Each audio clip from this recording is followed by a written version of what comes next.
तारिक भाई, हमारे देश में एक बाबा हैं, दुनिया की हर बीमारी के इलाज का दावा करते हैं, लेकिन आज तक अपनी फड़कती हुई आंख नहीं सही कर पाए। मैं नाम नहीं लूंगा, नहीं आप जान जाएंगे कि मैं बाबा रामदेव जी की बात कर रहा हूं। पिछले दिनों उन्होंने हरियाणा में एक भाषण देते हुए एक मीटिंग में कहा कि अगर कानून ने हाथ बांध रखे हैं, वरना जय ना बोलने वालों की गर्दनें काट देता। पड़ोस में खड़े उनके पीए ने कहा कि बाबा ये क्या बोल रहे हैं, अगर गर्दनें काट देंगे तो जो अपना तेल और शैंपू का बिजनेस है उसका क्या होगा। बात बाबा की समझ में आ गई, बाबा चुप हो गए। लेकिन मेरी जिम्मेदारी वहीं से शुरू हुई। मैंने 4 मिसरे कहे, आपको सुनाता हूं और दुआएं मांगता हूं आपसे कि जो नफरत के सबब उठी थी वो ललकार किसकी थी,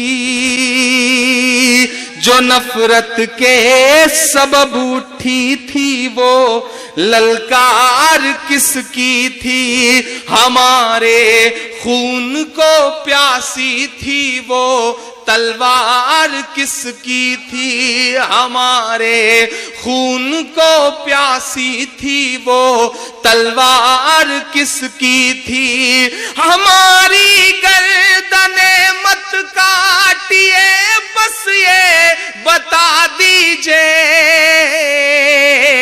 हमारी गर्दने मत काटिए बस ये बता दीजिए,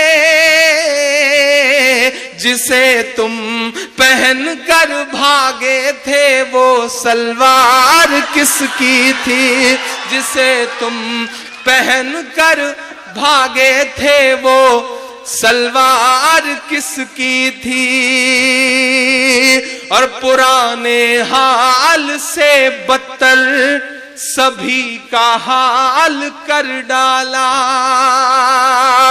कभी कश्मीर कर डाला, कभी भोपाल कर डाला, कहां वादा था हर खाते में 15 लाख आएंगे, कहां सब ले लिया हर शख्स को कंगाल कर डाला, कहां सब ले लिया हर शख्स को कंगाल कर डाला, पुराने हाल से बदतर सभी का हाल कर डाला। आलम ये हो गया है तारिक भाई कि घर में दरवाजा खटखटाया गया तो बच्चे ने दरवाजे से झांक के पलट के अपनी मां से कहा कि कोई दाढ़ी वाले बाबा आए हैं। तो मां ने कहा रे उनके पैर छुओ, तुम्हारे पिताजी हैं, नोट बदलवाने गए थे, 5 दिन बाद बैंक से लौट पाए, दाढ़ी बढ़ गई है। ये आलम हो गया है कि बच्चे अपने बापों को नहीं पहचान रहे, इतनी मुश्किल आ गई है साहब।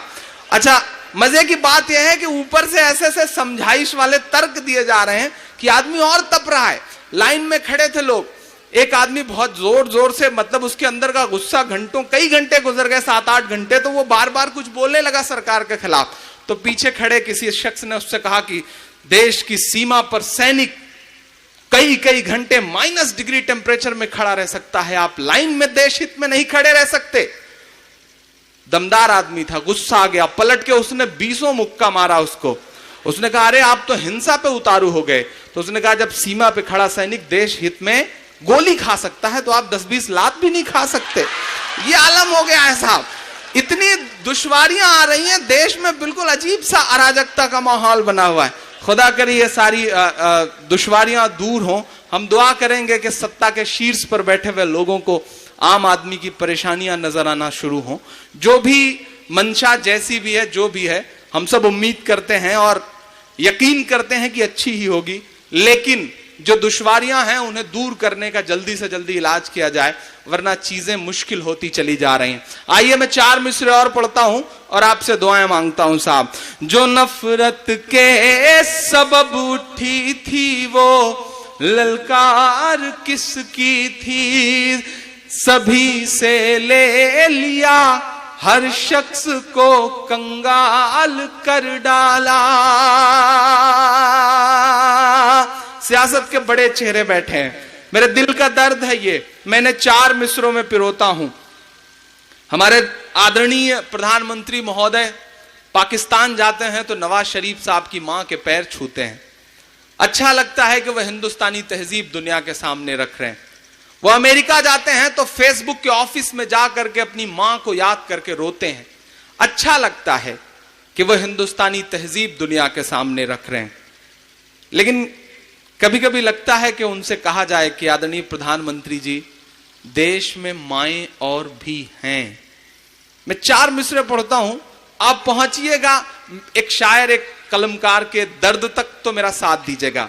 कि फजा में उड़ रहे जहरीले जुगनू क्यों नहीं दिखते, फजा में उड़ रहे जहरीले जुगनू क्यों नहीं दिखते, किसी भी हादसे के सारे पहलू क्यों नहीं दिखते, किसी भी हादसे के सारे पहलू क्यों नहीं दिखते।